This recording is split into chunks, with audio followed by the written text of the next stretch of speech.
자, 오늘은 공감에 관한 말씀을 나누도록 하겠습니다. 자, 공감이 뭐냐? 사전을 찾아보니까요, 이렇게 정의를 하고 있더라고요. 자, 우리 사전적 정의를 우리 함께 읽겠습니다. 다 같이요. 상대방 입장에 서서 상의에 경험한 바를 이해하거나 혹은 다른 사람의 입장에서 생각해보는 행위이다.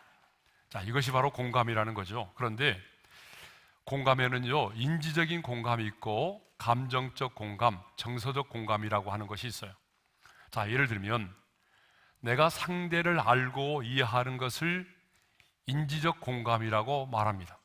그리고 상대가 느끼는 상황이나 감정을 비슷하게 느끼는 현상을 정서적 공감이라고 말해요.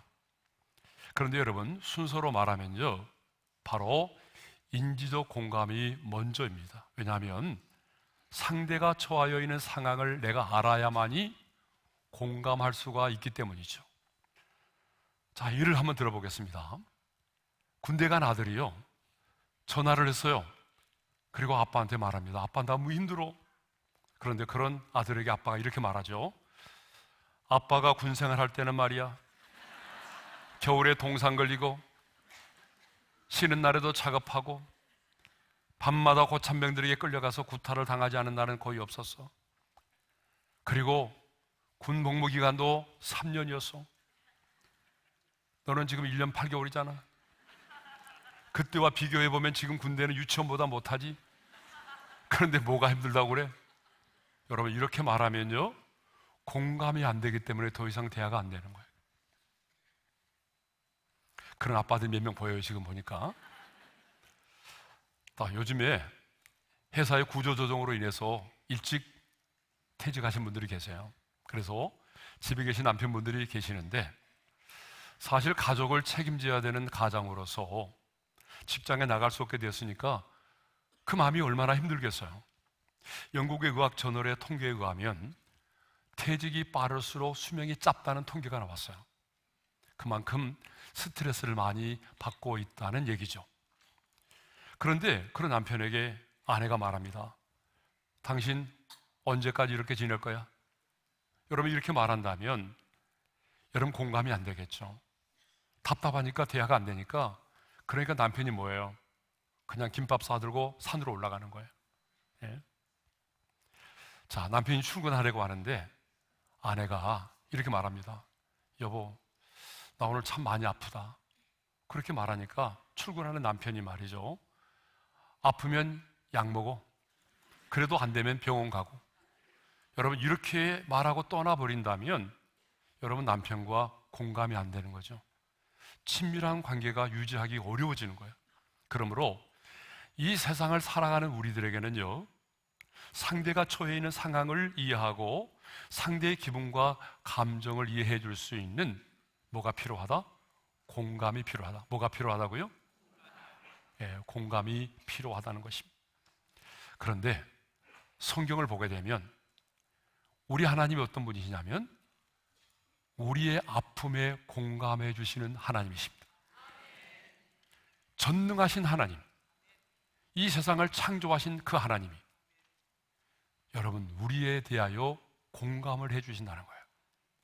아니, 나를 위하여 십자가에 달려 죽으시고 부활하시고 승천하신 그 주님께서 저와 여러분들이 이 땅에서 당하고 있는 이 모든 것들에 대하여 공감을 해 주신다는 거예요.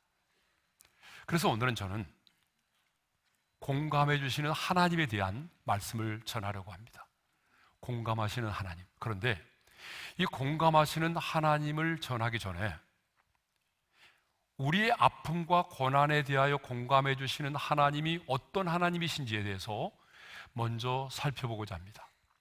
우리 아픔에 공감해 주시는 하나님이 어떤 분이냐면 큰 대제사장이신 예수 그리스도입니다. 자, 본문 14절 상반절의 말씀을 읽겠습니다. 다 같이요. 그러므로 우리에게 큰 대제사장이 계시니 승천하신 이 곧 하나님의 아들 예수시라. 자, 우리에게 누가 있다고요? 큰 대제사장이 계신데요. 그런데 큰 대제사장이 누구시라고 말해요? 자, 하나님의 아들이라고 말하죠. 예. 그러니까 히브리서 기자는 지금 이 히브리서 전체를 통해서 뭘 말하려고 하는가 하면 예수 그리스도는 천사보다 우월하고 위대한 지도자인 모세보다도 우월하고 이스라엘 백성들의 그 구약 시대에 나와 있었던 대제사장보다도 우월한 분이라고 하는 것을 강조하고 있거든요. 그러면 이 말은 구약의 대제사장들과는 비교할 수 없을 정도로 예수 그리스도는 유일한 큰 대제사장이시다라고 하는 말입니다. 그러면 하나님의 아들이신 예수님께서 어떻게 우리의 큰 대제사장이 되셨느냐라고 하는 거죠. 자, 다시 한번 14절을 읽고 여러분 스스로 한번 답을 찾아보세요. 14절 읽겠습니다. 시작. 그러므로 우리에게 큰 대제사장이 계시니 승천하시니 곧 하나님의 아들 예수시라. 왜 하나님의 아들 예수 그리스도가 큰 대제사장이 되셨느냐? 답이 뭐였어요? 승천하시니. 여러분, 예수님이 승천하셨다는 건 뭘 전제로 하고 있는 거예요? 우리의 구속 사역을 완성하셨다는 것을 의미하죠. 그러니까 예수님은요, 어때요? 우리의 모든 죄와 허물을 담당하시고 십자가에서 달려 죽으셨습니다. 그리고 그 십자가에서 우리가 받을 그 죄에 대한 수치와 형벌과 죽으심을 당하심으로 우리의 죄값을 완벽하게 지불하셨습니다. 그런데 그때 어떤 일이 벌어졌죠? 예수님이 우리의 죄값을 완벽하게 지불하셨을 때 어떤 일이 벌어졌어요? 성소의 휘장이 위에서부터 아래로 찢어졌잖아요. 그죠? 자, 말씀을 읽겠습니다. 다 같이요. 이에 성소의 휘장이 위로부터 아래까지 찢어져 둘이 되고. 여러분, 성소의 휘장이 위에서부터 아래로 찢어졌다는 것은 무엇을 말하죠? 우리가 하나님께로 나가는 게 있어서 하나님의 보좌가 있는 그 지성소로 들어가는 데 있어서 언제나 가로막고 있었던 그 장벽이 제거되었다는 거죠. 그러니까 누구든지 예수님의 피를 힘입기만 하면 하나님의 보좌 앞으로 나아갈 수 있는 새로운 길이 열렸다는 것이죠. 여러분, 사실 죄인된 우리는요, 누구도 하나님 앞에 나갈 수가 없어요. 그래서 구약을 보게 되면 언약궤를 들여본 자도 죽었고 언약궤를 만진 자도 죽었어요. 왜? 언약궤는 하나님의 임재를 상징하니까. 누구도 하나님 앞에 나아갈 수가 없습니다. 그런데 하나님의 아들 예수 그리스도께서 십자가에 달려 죽으시고 부활하시고 승천하심으로 그 예수의 피를 힘입는 자는 언제든지 당당하게 그 은혜의 보좌 앞으로 나아갈 수가 있게 되었습니다. 하나님의 아들 예수님께서 하나님께로 나아갈 수 있는 새로운 어때요? 길을 열어주셨어요. 영적인 고속도로가 열린 거예요. 그 영적인 고속도로를 성경은 뭐라고 말하냐면 새로운 살 길이라고 말하고 있어요. 자, 우리 말씀을 읽겠습니다. 다 같이요. 자, 우리가 예수의 피를 힘입어 성소에 들어갈 담력을 얻었나니 그 길은 우리를 위하여 휘장 가운데로 열어놓으신 새로운 살 길이요 휘장은 곧 그의 육체니라. 그러니까 예수님이 왜 구약의 대제사장보다 더 크고 더 유일한 대제사장이시냐? 그것은 예수님께서 십자가의 피를 죽으심으로 우리로 하여금 하나님께로 나아갈 수 있는 새로운 길을 열어주셨기 때문입니다. 또 왜 예수님이 구약의 대제사장들보다 비교할 수 없을 만큼 유일한 큰 대제사장이시냐? 그것은 예수님은요, 십자가에서 화목제물로 죽으셨는데 성경은 이렇게 말하고 있어요. 히브리서 9장 12절의 말씀을 읽겠습니다. 다 같이요. 오직 자기의 피로 영원한 속죄를 이루사 단번에 성소에 들어가셨느니라. 여러분, 구약 시대는요, 죄를 짓고 나면 어떻게 하대요? 죄를 사함을 받으려고 할 때마다 짐승을 잡아가지고 피의 제사를 드려야만 했어요. 그런데 우리 예수님께서 십자가에서 피 흘려 죽으심으로 우리를 위하여 화목제물이 되신 이 사건은요, 단 한 번에 영원한 효력을 지닌 그런 제사가 됐다는 거예요.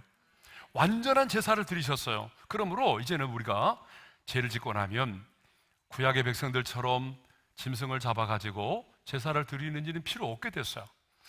예수의 이름을 의지하고 예수의 보혈을 의지만 하면 여러분, 언제든지 우리는 당당하게 하나님 앞에 나아갈 수 있게 된 것입니다. 그런 의미에서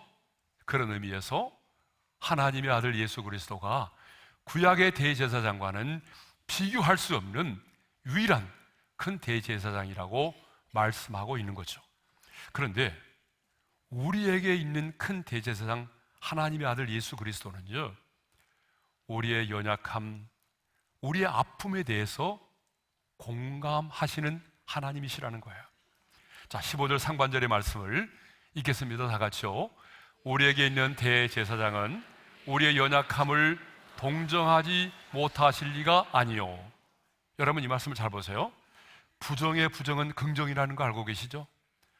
부정의 부정은 긍정이에요.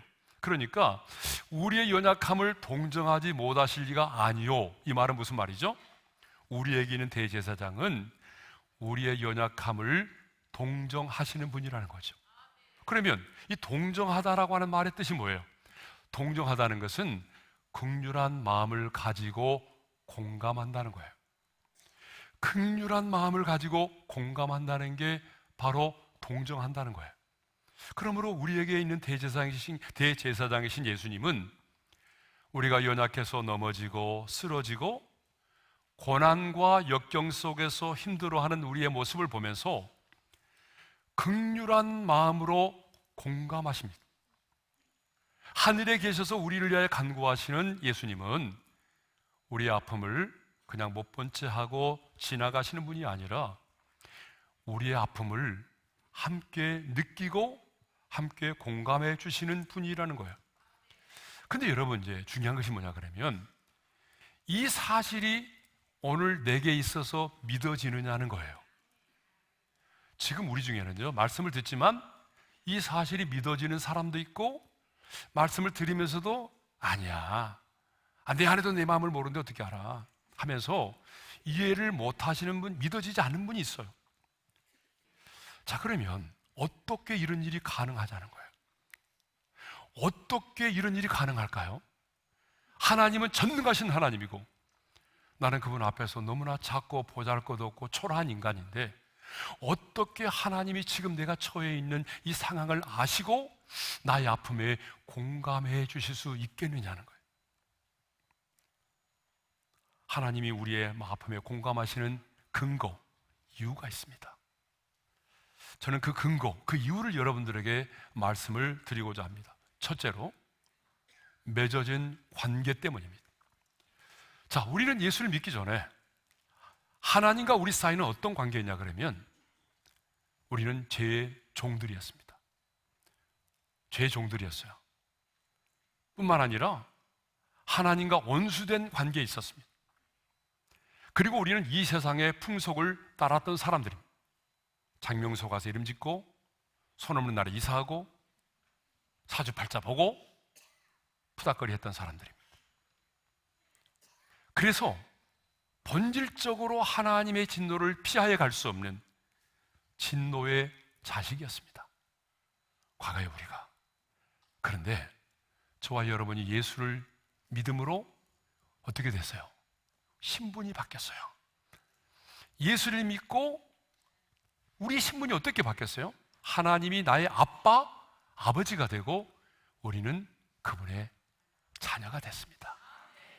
아버지와 아들, 자녀의 아버지와 아들이라고 하는 관계가 만들어졌어요. 그것만이 아니죠. 그분이 내 인생의 목자가 되고 우리는 그분의 양이 되었어요. 그분이 내 인생의 신랑이 되고 우리 모두는 그분의 신부가 되었습니다. 관계가 맺어진 거예요. 왜 이렇게 성경은 하나님과 우리 사이를 관계로 말하고 있을까요? 제가 여러 번 말씀드렸잖아요. 관계는요, 실제입니다. 가상이 아니에요. 제가 지금의 아내와 실제로 결혼을 했습니다.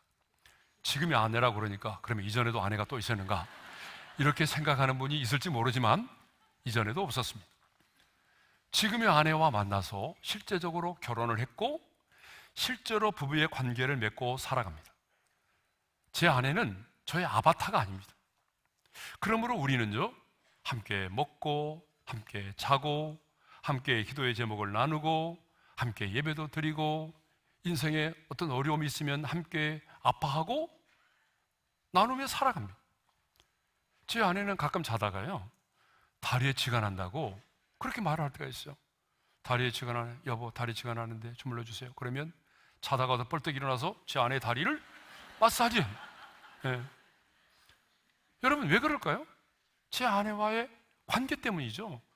제가 여러분 제 아내가 아닌 다른 여자의 다리를 막 주무르면 되겠어요?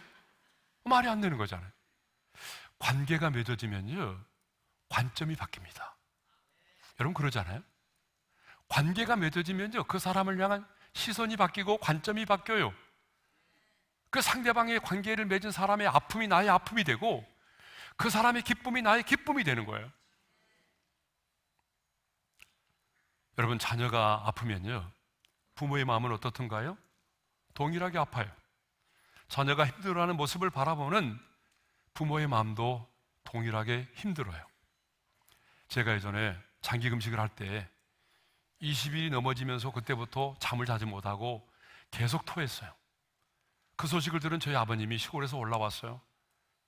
제가 잠을 못 자고 계속해서 토하니까 우리 아버님도 못 주무시는 거예요. 그리고 이렇게 말씀하셨어요. 아버지 주여, 이렇게 말씀하셨어요. 여러분 왜 그럴까요? 그 아픔이 우리 아버지의 아픔이 되기 때문에 그래요. 여러분 그러지 않아요? 자녀가 막 열이 나서 눈이 뒤집어지고 정신을 차리지 못하고 끙끙 앓고 막 신음을 하게 되면 그것을 바라보는 부모는요, 차라리 내가 아파서라도 내 자녀가 나을 수만 있다면 이라는 생각을 갖게 되는 거예요.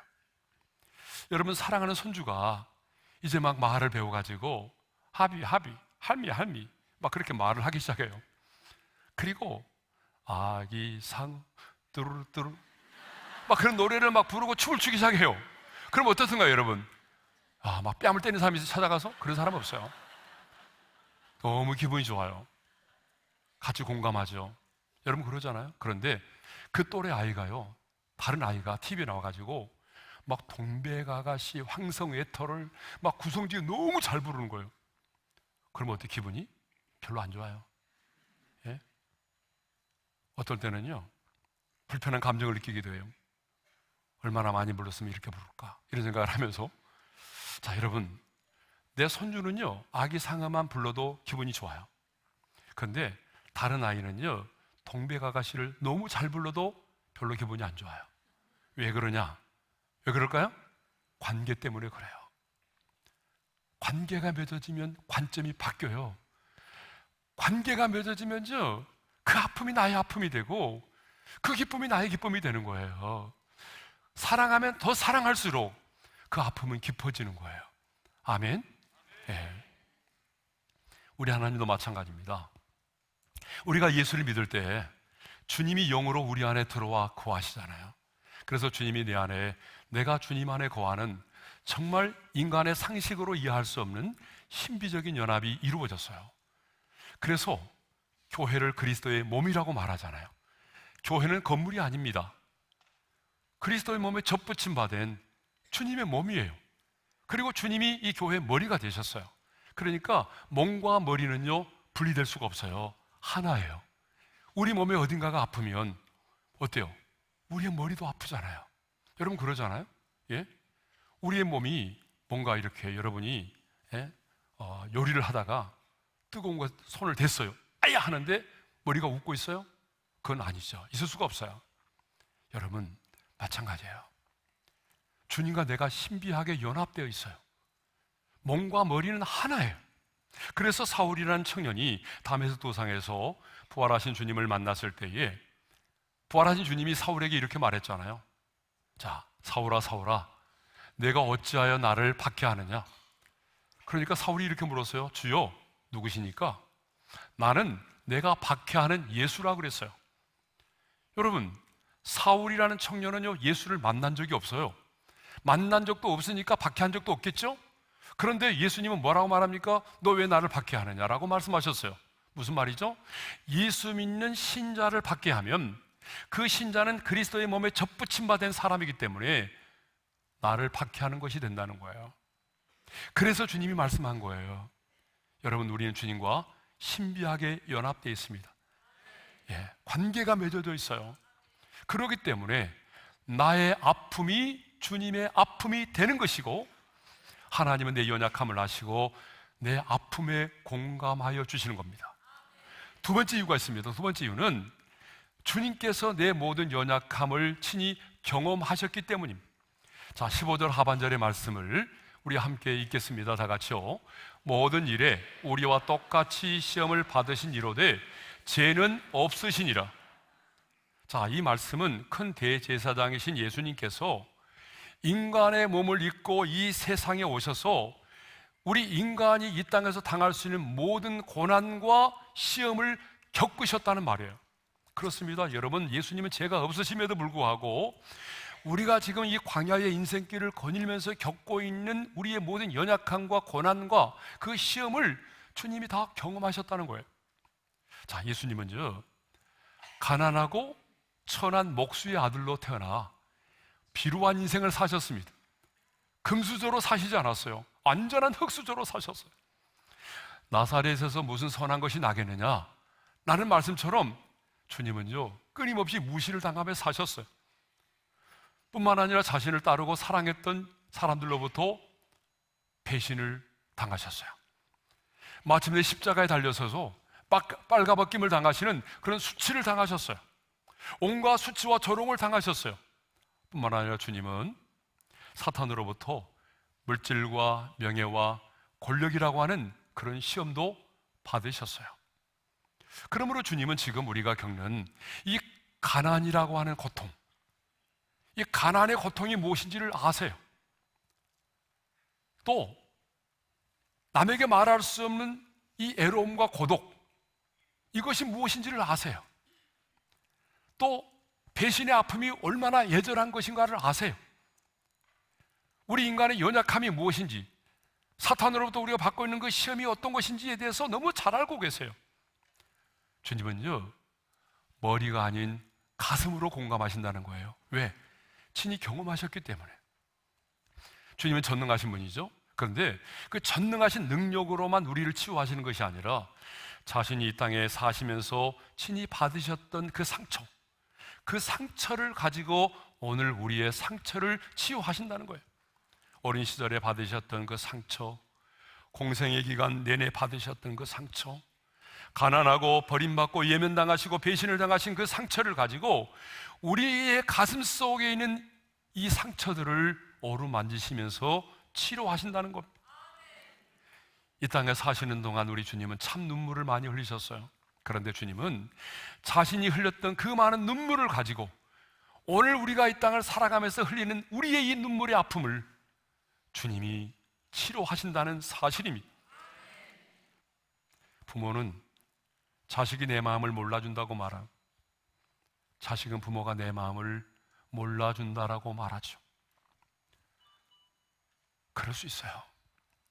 사람은 모를 수 있어요. 그러나 주님은 오늘 우리에게 말씀하십니다. 사랑하는 딸아, 사랑하는 아들아, 다른 사람은 몰라도 나는 안다. 왜? 나는 너의 모든 연약함과 질고를 치고 너의 모든 아픔과 상처를 내가 다 당해봤기 때문에 네가 흘리는 눈물의 의미를 내가 알고, 너의 애로움을 내가 알고, 네가 당한 그 배신의 아픔이 어떤 것인지를 나는 안다. 여러분, 왜 주님이 그렇게 말씀하시는지 아세요? 주님 자신이 친히 내가 당한 인생의 이 모든 것들을, 상처들을 경험하셨기 때문에 그렇습니다. 우리는 이 세상을 살아가면서 누군가가 내가 당한 사실에 대하여 들어만 주고 이해만 해주어도 너무나 감사할 때가 있어요. 여러분 그러잖아요. 내가 이렇게 하소연하게 되면 그 하소연을 들어주는 것만으로도 위로가 되고 감사가 될 때가 있단 말이에요. 그런데 우리 예수님은 우리의 연약함과 아픔과 상처를 알고 이해해 주시는 정도가 아니라 실제로 주님 자신이 당하신 그 모든 연약함을, 아픔과 상처들을, 우리가 당하고 있는 그 모든 연약함과 아픔을 경험하셨기 때문에 머리가 아닌 가슴으로 우리의 모든 아픔과 상처들을 아십니다. 공감해 주십니다. 성도 여러분, 인생을 살아가면서 혹시 가진 자들로부터 조롱을 당해보신 적이 있나요? 누군가로부터 인격적인 모독을 당해보신 적이 있나요? 누군가로부터 배신을 당해보신 적이 있나요? 우리 중에 수치심과 부끄러움 때문에 지금 잠을 이루지 못하고 있는 분이 있나요? 사람들은 몰라도 우리 주님은 아십니다. 여러분의 그 아픔을 주님은 아십니다. 그리고 그 아픔에 주님은 공감하십니다. 공감하신다는 말은 함께 마음 아파하신다는 겁니다. 여러분보다 주님이 더 아파하십니다. 왜 그럴까요? 여러분이 주님을 사랑하는 것보다 주님이 여러분을 더 사랑하기 때문이죠. 그렇습니다. 내가 가난으로 인하여 힘들어하고 관계의 어려움을 겪고 있고 배신의 아픔을 인하여 눈물을 흘릴 때 주님은 나보다 더 힘들어하시고 더 마음 아파하시고 눈물을 흘리십니다. 하늘 보좌에 나를 위해 간구하시는 큰 대제사장 예수님은 내가 겪는 아픔과 고난을 판단하시고 평가하시는 것이 아니라 자신이 친히 경험하셨던 그 아픔으로 공감하여 주십니다. 그래서 오늘 또 이 시간에 여러분에게 말씀합니다. 사랑하는 딸아, 사랑하는 아들아, 사람은 몰라도 나는 안다. 그러면서 우리를 안아주시고 우리의 눈물을 닦아주시며 우리를 위하여 간구하십니다. 그러므로 아무도 내 마음을 알아주지 않는다며 여러분의 인생을 포기하지 않기를 바랍니다. 절망의 자리에서 다시 일어설 수 있기를 바랍니다.